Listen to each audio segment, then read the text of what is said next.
Hola, I'm Yvette with Muy Bueno, and in this video I'm going to show you how to make a torta.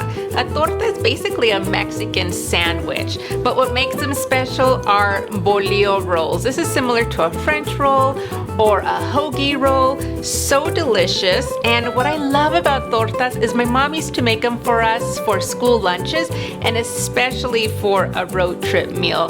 So many special memories with a beautiful classic torta. I'm going to show you how simple they are to make.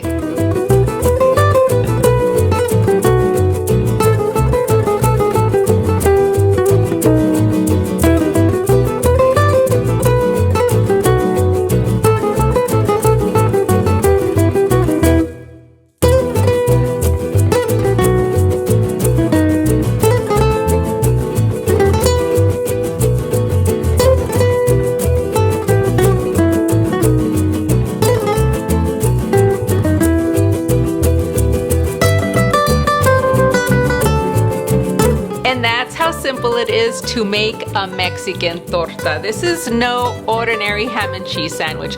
With this bolillo and the creamy avocados, it just takes this sandwich over the top, and served with a jalapeno to take little mordidas on the side. So good. How do you all like your tortas? Let me know in the comments below.